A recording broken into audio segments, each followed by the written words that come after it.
आपको एरे के programmes array किया था ना लास्ट टाइम हमने? हाँ एरे किया था। तो कुछ प्रोग्राम्स मैंने आपको बोला था, किया आप लोगों ने प्रोग्राम्स? हाँ किसी कोई प्रोग्राम्स में डाउट, कोई क्वेश्चन? सर वो स्वैप 1 नंबर का प्रोग्राम है स्वैपिंग का, वो बता दीजिए। कौन सा? स्वैप 1 नंबर स्वैपिंग का। Swapping of 2 numbers, okay. नहीं हुआ क्या? स्वैपिंग मतलब कुछ नहीं, पोजीशंस बस एक्सचेंज करने थे, पोजिशनल डेटा एक्सचेंज करना था, जो आपका सेकेंड पोजीशन पे और फोर्थ पोजीशन का डेटा, ऐसे 2 पोजीशन आपको ऐड करने थे। ओके, तो कैसे करना है ये देख लो। चलो एक प्रोग्राम लेता हूँ, एक नया प्रोजेक्ट बनाता हूँ, array tables already typing.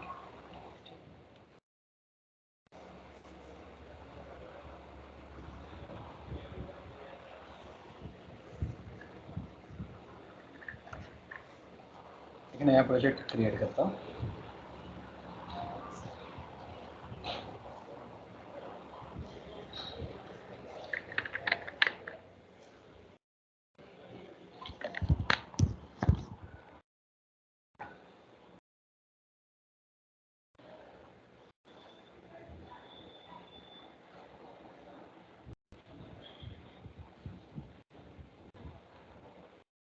Okay, देख लो, एक एरे में यूजर से लेता, चलो एक जस्ट फंक्शन बनाता हूँ पहले, void swap array, कुछ भी नाम देता, आपको जो भी देना है। इसके अंदर एक एरे में डिक्लेयर करता हूँ और उसमें यूजर से वैल्यूज एक्सेप्ट करेंगे। फिर एक वेरिएबल लेता हूँ मैं आई लुक के लिए, और एक वेरिएबल लेके रखता हूँ टेम्प करके। सबसे पहले हम यूजर को मैसेज देंगे कि भाई एरे में वैल्यूज एंटर कर लो, so enter values into an array.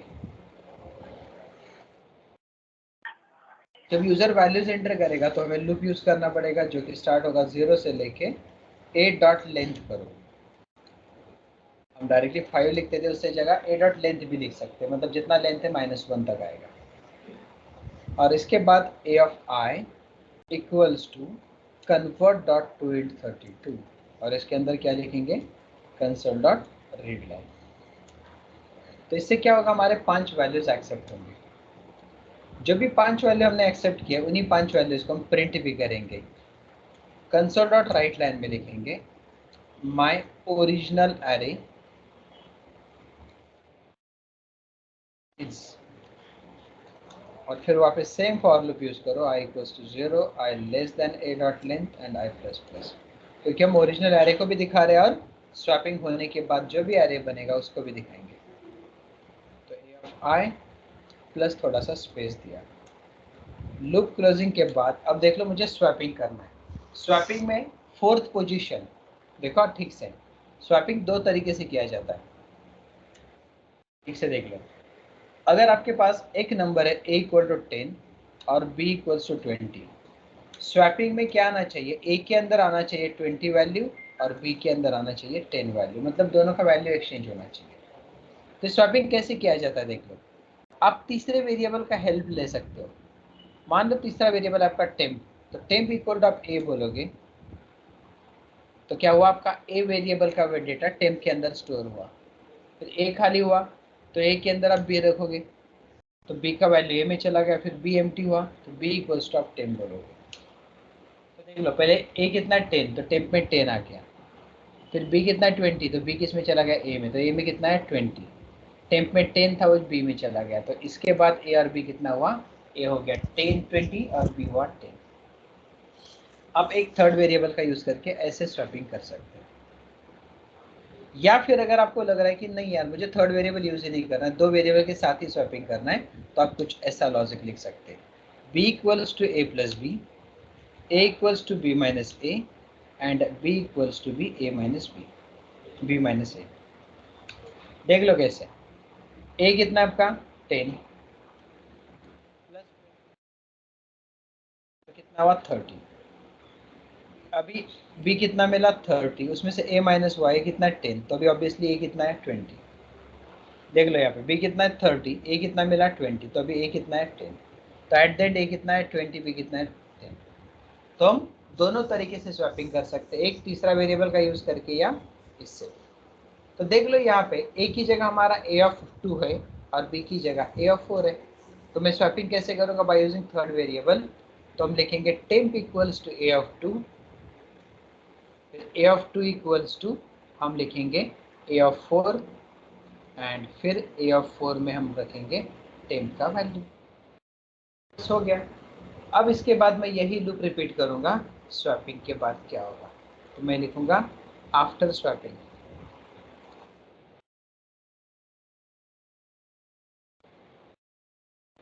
After swapping my arrays as it is print करेंगे। बस हो गया। अब मेन में आ जाओ, क्लास का ऑब्जेक्ट बना लो। Program p equals to new program and p dot swap array और नेक्स्ट लिखेंगे कंसोल डॉट रीड। रन करो, देख लो।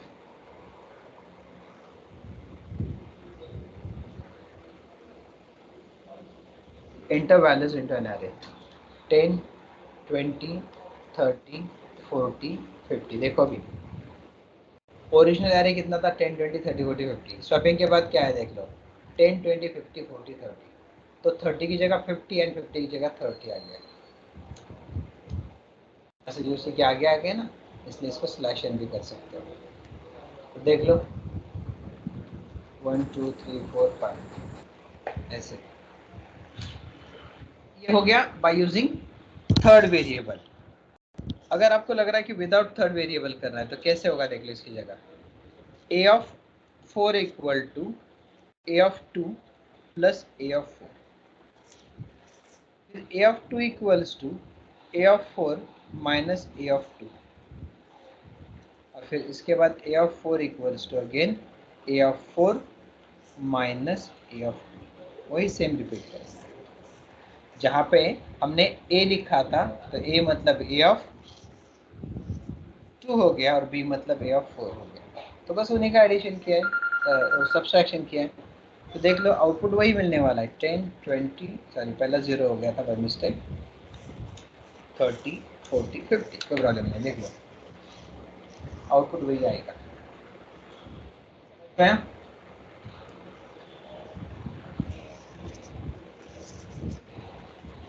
समझा ना? Swapping of two numbers. Yes, sir. Yes sir. और कोई डाउट, कोई क्वेश्चन?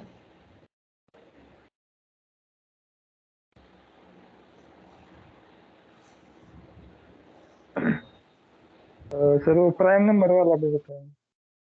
प्राइम नंबर का बताना है। नॉर्मल प्राइम नंबर एक किया था हमने, याद है क्या आपको? हाँ सर। प्राइम का डेफिनेशन क्या होता है?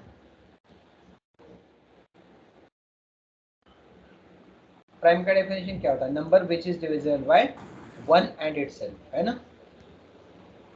तो देख लो एक नंबर प्राइम है या नहीं चेक करेंगे हम पहले। तो देख लो आपका नंबर है मान लो n इक्वल टू, मैं हार्ड कोडेड लिखता हूँ 7। एक काउंट वेरिएबल लिखूंगा और मैं i एक वेरिएबल लूंगा। इनिशियली काउंट यहाँ पे ना मैं 0 डिक्लेयर कर रहा हूँ या फिर ये नीचे करता हूँ। अब प्राइम का चेक करने के लिए लूप हमने स्टार्ट किया था 2 से, लेस देन चला था n तक एंड i प्लस प्लस। फिर यहाँ पे हमने चेक क्या किया था कि अगर n mod i equal to 0 है, नंबर को अगर i से डिवाइड करते जाएंगे और रिमाइंडर उसका 0 आता है तो क्या करेंगे हम? काउंट प्लस प्लस करेंगे और n को सॉरी ब्रेक करेंगे। आगे आगे चेक करने की जरूरत नहीं, ये हमने किया था पहले। और फिर हमने चेक किया था कि अगर काउंट इक्वल टू 0 है तो हमने क्या किया था? कंसोल डॉट राइट लाइन के अंदर हमने मैसेज दिया था प्राइम करके। मैं बस n को प्रिंट कर रहा हूँ, यूजर से नहीं लेता, डिक्लेयर करता हूँ। ये एक नंबर प्राइम है या नहीं चेक करने का था।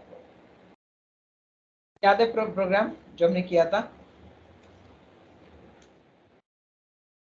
वापस एक बार, एक नंबर है आपके पास, कोई भी एक नंबर देख लो।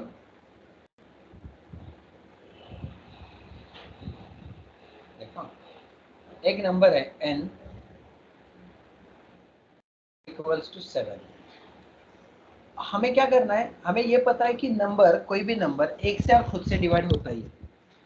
तो अगर हमें n को 7 को चेक करना है कि ये प्राइम है या नहीं, तो हमें 7 से चेक करने की जरूरत नहीं है। इवन हमें 1 से भी चेक करके देखने की जरूरत नहीं। क्यों? क्योंकि 1 से तो कोई भी नंबर डिवाइड होगा, खुद से भी कोई भी नंबर डिवाइड होता है। तो बचा कौन सा नंबर? 2 से लेके 6 तक। इसलिए मैंने लूप कैसे चलाया, i equals to 2, i less than n बोला, जितना भी n होगा उससे एक कम, i प्लस प्लस। अब हम क्या कर रहे हैं, n को हर नंबर के साथ डिवाइड करते जा रहे हैं, और डिवाइडेशन में जैसे ही नंबर डिवाइड होकर रिमाइंडर 0 आता है ना, तो हम काउंट को बढ़ा रहे हैं, और अगर डिवाइड नहीं हुआ तो काउंट 0 का 0 ही रहेगा। अब ये डिवाइड होते जाएगा, और एक बार भी डिवाइड नहीं हुआ तो काउंट 0 का 0 रहेगा। तो लूप के बाहर आके हम चेक करें कि अगर काउंट 0 है तो वो नंबर प्राइम है, वो प्रिंट करो, और नहीं है तो प्रिंट नहीं होगा। तो देख लो, जैसे अभी मैं रन करूँ तो 7 प्रिंट होगा क्योंकि वो प्राइम है। 7 की जगह अगर मैं 6 लेता हूँ तो ये प्राइम नहीं है, तो ये प्रिंट होगा ही नहीं। अब जो है मैं एरे करके डिक्लेयर करना चाहता हूँ, n जो है वो एरे करके डिक्लेयर करना चाहता हूँ। तो इसके ऊपर देख लो मैं क्या कर रहा हूँ, int square bracket n equals to, मैं भी यूजर से वैल्यू नहीं ले रहा हूँ, यहाँ पे डिक्लेयर करता हूँ। देख लो 10, 11, 12, 13, 14, 15, 16, और एक लेता हूँ 17, 18, चलो 19 तक। अब मैं इसके लिए लूप चलाऊंगा, देख लो, और एक वेरिएबल लेता हूँ यहाँ पे i के साथ साथ j, और क्या कर रहा हूँ देख लो, फॉर एरे का हर एक पोजीशन के लिए j equals to 0, j less than a dot length, sorry n नहीं लेता, a लेता मैं, a डॉट लेंथ, यहाँ पे भी n रखता हूँ पहला वाला, a dot length and then j plus plus. तो लूप किसके लिए चलेगा, एरे के हर एक वैल्यू के साथ, और ये क्लोज होगा एकदम लास्ट में। अब मैं क्या कर रहा हूँ देख लो, n equal to a of j रखता हूँ, मतलब एरे का हर एक वैल्यू किसके पास आएगा, n के पास, और फिर उस n को हम चेक करें कि वो प्राइम है या नहीं। तो पहला वाला लॉजिक है, नया कुछ नहीं है। रन करूँ तो देख लो क्या मिलेगा, ओनली प्राइम नंबर्स मिलेंगे।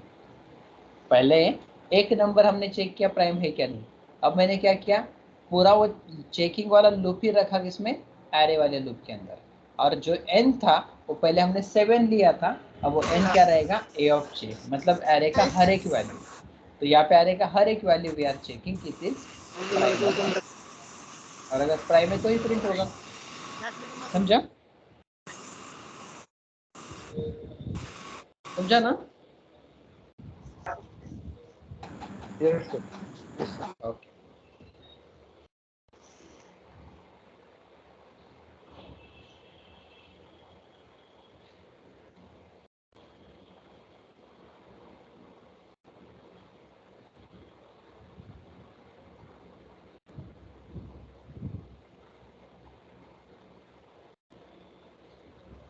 ओके, अब ये हो गया प्राइम। अब मैं आपको एक नया टास्क ले रहा हूँ जो मैंने दिया था क्या सिनेरियो में। हाँ, ये लास्ट वाला किया क्या आपने असेंडिंग ऑर्डर में? हुआ नहीं या सर। नहीं हुआ? ओके, देख लो असेंडिंग ऑर्डर होता क्या, देख लो। मान लो आपके पास एक array, int square bracket a equals to, यहाँ पे मैं डिक्लेयर कर रहा हूँ, देख लो 10, 20, 40, 10, 30। मैं कुछ अलग रखता हूँ, मैं इसको 30 रखता हूँ, ये ज़्यादा हो गया, इतना ही रखता हूँ। अब मुझे इसको ना असेंडिंग ऑर्डर में अरेंज करना है। क्वेश्चन ठीक से देख लो, असेंडिंग ऑर्डर मतलब ऑब्वियसली पहला वाला जो वैल्यू होगा मिनिमम होगा, पहला वाला जो वैल्यू होगा कौन सा होगा, आपका मिनिमम वैल्यू होगा, और आगे का वैल्यू जो आपका लास्ट वाला मैक्सिमम होगा। अब इस केस में हमें क्या करना है देख लो, इस केस में हमें क्या करना है देख लो, एरे का पहला वैल्यू हम फेच करेंगे 0th पोजीशन, और ये वैल्यू बाकी सभी पोजीशंस के साथ कंपेयर करेंगे, जिसमें ग्रेटर है ना वहां पे स्वैपिंग करेंगे। जैसे 30 50 से ग्रेटर है क्या, नहीं है तो कुछ मत करना।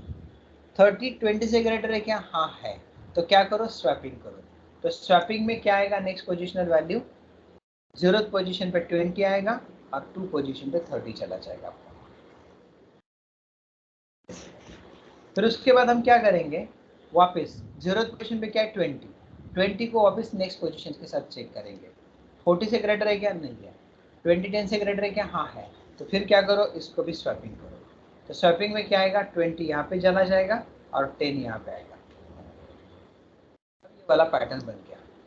तो 0th पोजीशन पे अपने आप मिनिमम वैल्यू चलाएगा। अब वो नेक्स्ट पोजीशन को टारगेट करेगा, वन पोजीशन को बाकी सारे पोजीशंस के साथ चेक करो। इस 50 ग्रेटर देन 30, हाँ है। अगर है तो स्वैपिंग करो। तो क्या होगा, यहाँ पे 30 आएगा और यहाँ पे 50 आएगा। तो वन पोजीशन पे क्या आ गया 30। फिर वापिस चेक करेगा, इस 30 ग्रेटर देन 40, नहीं है, कोई प्रॉब्लम नहीं। इस 30 ग्रेटर देन 20, हाँ है। तो क्या करो, स्वैपिंग करो। तो फिर यहाँ पे क्या करो, 20 लेके आओ और यहाँ पे 50 रखो। सॉरी 30 को चेक करें ना, ये वाला था ना। क्या करो, यहाँ पे 20 लेके आओ और यहाँ पे 30 रखो। तो ऐसे करते करते पहले 2 वैल्यूज मिल गए। वैसे ही सेम एक पोजीशन को उसके रिमेनिंग पोजीशन के साथ चेक करो। तो चेकिंग के लिए आपको एक लूप लेना है और वो हर एक नंबर के लिए आपको एक लूप लेना है। तो यहाँ पे नेस्टेड लूप आपको लेना पड़ेगा। देख लो कैसे, मैं भी एरे यूजर से नहीं लेता, वहाँ पे डिक्लेयर कर रहा हूँ, देख लो। Wide ordered array. अब इसके अंदर मैं एक एरे डिक्लेयर कर लूँ, int square bracket a equals to curly bracket में एक रैंडम मैंने दे दिया। इसके बाद इंट i j और स्वैपिंग के लिए टेम्प लेता हूँ। अब पहला लूप चला लो normal, i equals to 0, i less than a dot length and i plus plus. इसके अंदर आपको और एक लूप लेना है। i अगर 0 है, मतलब अगर आपको 0th पोजिशनल वैल्यू को कंपेयर करना है तो स्टार्टिंग कहाँ से चेक करना पड़ेगा, 1। अगर आपको 1 पोजिशनल वैल्यू चेक करना है तो 2 से। तो जितना i होगा ना, उससे +1 आपका j होना चाहिए, क्योंकि उसके आगे की वैल्यू चेक करने। तो इसलिए मैं यहाँ पे क्या लिखता हूँ, j equals to i plus 1, फिर j less than a dot length and then j plus plus.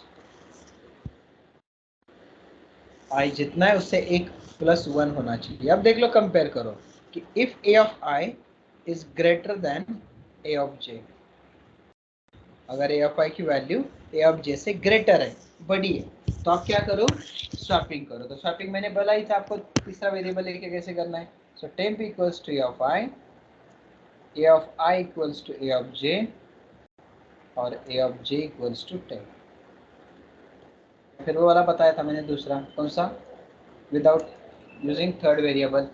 तो क्या करोगे, a of j equals to a of i plus a of j, फिर a of i equals to a of j minus a of i, and similarly a of j equals to a of j minus a of i।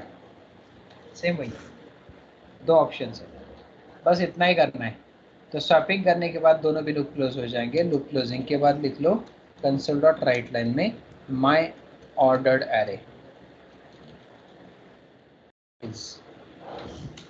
और फिर print करेंगे for i equals to 0, i less than a dot length and i plus plus. और फिर console dot right करता हूँ एक ही line में लिखने के लिए a ऑफ i और आगे थोड़ा सा स्पेस देता हूँ। फिर मेन में आ जाओ, क्लास का ऑब्जेक्ट बना लो, कॉल करो। तो मेन लॉजिक ये आपका, ये लूप आपको समझ लेना है। तो देखो रन करके भी डायरेक्ट ऑर्डर एरे दिखेगा आपको, 10 20 30 40 50। इनपुट एरे जो है आपका वो कोई भी रैंडम ऑर्डर है ना, 10 40 30 50 20 10। तो ये अपना 10 20 30 40 50 हो गया। तो ये आपका ऑर्डर एरे। समझ में आया logic?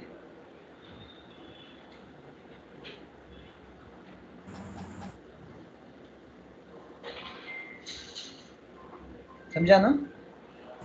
Yes sir. Okay. Sir अब नेक्स्ट इसमें और एक प्रोग्राम जो मोस्ट फ्रिक्वेंटली इंटरव्यू में पूछते हैं, और प्रोग्राम क्या है सुनो ठीक से। आपको एक एरे दिया जाएगा और उस एरे में कोई भी रिपीटेड वैल्यूज हो सकती है।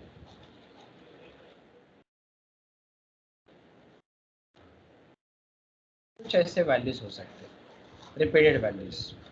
तो क्वेश्चन ये है कि इसमें से आपको ओनली डिस्टिंक्ट वैल्यूज प्रिंट करने। डिस्टिंक्ट मतलब जो रिपीटेड है will should come only once. तो आउटपुट क्या आना चाहिए 10, 20, 30, 40, 50 ओनली। तो ये कैसे करोगे ये देख लो। अभी क्या करना है हमें, ओनली डिस्टिंक्ट वैल्यूज प्रिंट कराने हैं, ओनली डिस्टिंक्ट। तो देख लो कैसे करोगे, लॉजिक सुनो पहले। तो आपको क्या करना है, जैसे ये एक एरे ना, ये एक एरे, तो आपको क्या करना है और एक एम्प्टी एरे ले लो सेम साइज का। फिर क्या करो, इस एरे की हर एक वैल्यू इसके साथ प्रेजेंट है या नहीं चेक करो। तो पहला एरे की वैल्यू दूसरे एरे में हर पोजीशन पे प्रेजेंट है या नहीं चेक करो। अगर कहीं पे भी प्रेजेंट मिलती है तो ऐड मत करना, और अगर कहीं पे भी प्रेजेंट नहीं है तो सेकंड एरे में उसको ऐड करो। जैसा एक लॉजिक देखना ही है तो देखो सिंपल, आपको मैं डायग्रामेटिकली दिखा दूँ। मान लो ये आपके पास एक बॉक्स है और आपको बोला है कि इसके अंदर है ना बहुत सारे कॉइन्स है। ये क्या अलग अलग कॉइन्स है, 1 रुपए का, 2 रुपए का, 10 रुपए का, 5 रुपए का कॉइन्स है। और आपको बोला है कि हर एक अमाउंट का एक ही कॉइन आपको पेज करना है। तो आपको क्या करना पड़ेगा, एक एम्प्टी कंटेनर लेना पड़ेगा, बॉक्स लेना पड़ेगा। अब आपको क्या करना पड़ेगा, एक कॉइन को उठाओ, ये यहाँ पे प्रेजेंट है क्या चेक करो। अगर नहीं है तो कॉइन यहाँ पे ऐड करो। एक कॉइन को उठाओ, यहाँ पे प्रेजेंट नहीं है ना, तो कॉइन क्या करो यहाँ से ऐड करो, तो यहाँ पे ऐड हो जाएंगे। उसके बाद क्या करो, अब दूसरा कॉइन उठाओ, यहाँ पे चेक करो इसमें सारे कॉइन्स होंगे, जिन सभी कॉइन्स के साथ प्रेजेंट है क्या, अगर है तो ऐड मत करना। फिर नेक्स्ट कॉइन उठाओ, यहाँ पे चेक करो प्रेजेंट है क्या, नहीं है तो क्या करो फिर ऐड करो।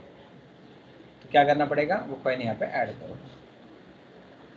उसके बाद क्या करना है, तीसरा कॉइन उठाओ, यहाँ पे सभी कॉइन्स के साथ चेक करो। फिर 4 कॉइन उठा लो, चेक करो, अगर प्रेजेंट नहीं तो ऐड करो, अगर है तो ऐड मत करना। तो सेम यहाँ पे वही काम कर रहे हैं।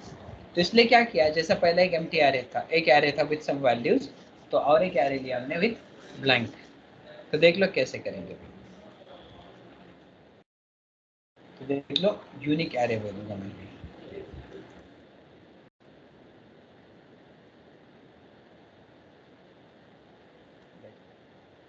Int square bracket a equals to, ये अपना यूनिक एरे।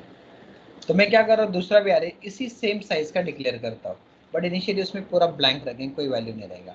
तो int square bracket b equals to new int, और अंदर साइज कितना देंगे, जितना a का साइज है उतना ही। अब लूप चलाना है तो i होगा, j होगा, और एक काउंट वेरिएबल लेंगे। अब पहला बाहर के लूप के लिए चला लो, और एक वेरिएबल लूंगा मैं k, इनिशियली रखेंगे 0, क्योंकि पहला वैल्यू b का 0th पोजीशन पे स्टोर होना चाहिए, तो k होगा b का पोजीशन। तो देख लो पहले मैं चलाऊंगा i equals to 0, i less than a dot length i plus plus. इसके अंदर मैं पहले काउंट को 0 रखूंगा, फिर मैं दूसरा लूप चलाऊंगा b के लिए। तो j equals to 0, j less than b dot length and then j plus plus.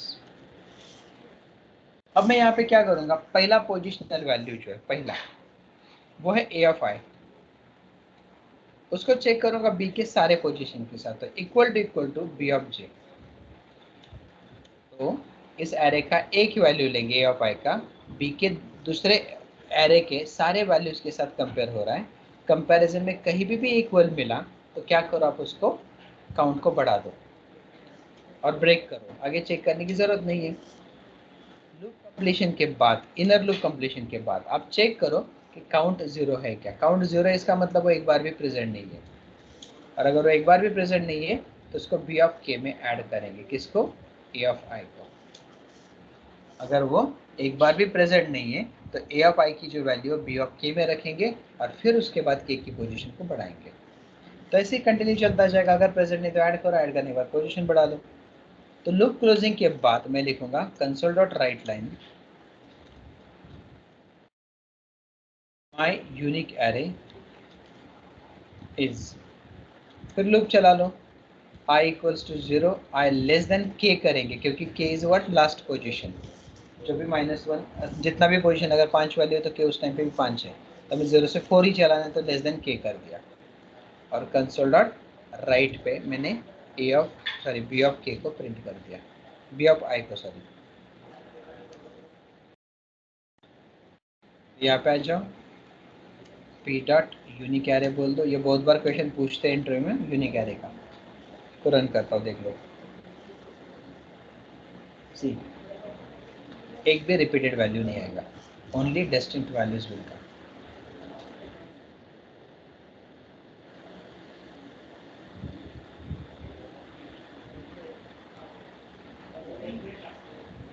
ये आपका डिस्टिंक्ट और यूनिक एरे, समझा? तो ये प्रोग्राम्स अच्छे से ट्राई करो, प्रॉपर कोडिंग करो, इसका एक बार करके देख लो अच्छे से। अगर नहीं समझता है पूछो वापस, बट अच्छे से होना चाहिए गेम, है ना? कल हम एरे में ही स्ट्रिंग ऑपरेशंस करने वाले, जो कि बहुत इंपॉर्टेंट पॉइंट रहेगा, क्योंकि इंटरव्यू में स्ट्रिंग ऑपरेशंस बहुत बार पूछते हैं, बहुत बार। तो ये प्रोग्राम अच्छे से करो, फिर हम स्ट्रिंग ऑपरेशंस कल के सेशन में देखते हैं। इंटरव्यू में जब आप जाओगे ना, और आपको कभी भी कुछ प्रोग्रामिंग क्वेश्चंस पूछेंगे, तो 99% आपको स्ट्रिंग एरे या नंबर एरे भी पूछते हैं, तो इसलिए ना उसको अच्छे से करो। स्वीट मारो। अब देख लो, एरे तक ही अपना लॉजिक है, अभी तक हम जो भी कर रहे हैं ना सारे लॉजिकल प्रोग्राम्स हैं, इसके आगे आपका लॉजिक नहीं होगा, इसलिए हार्डली आगे के 2-3 दिन ही आपके लॉजिकल चलेगा, उसके बाद कंसेप्चुअली चलेगा। तो अगर कंसेप्ट ज़्यादा होंगे ना, तो उस टाइम पे आपको लॉजिक नहीं लगाना है, थ्योरेटिकल पार्ट ही रहेगा, तो उस टाइम पे कोड ज़्यादा नहीं होगा। अभी कैसे कि कोड में लॉजिक लगाना पड़ रहा है, वैसा नहीं होगा आगे। ठीक है, आज के लिए रुकते हैं यहाँ पे।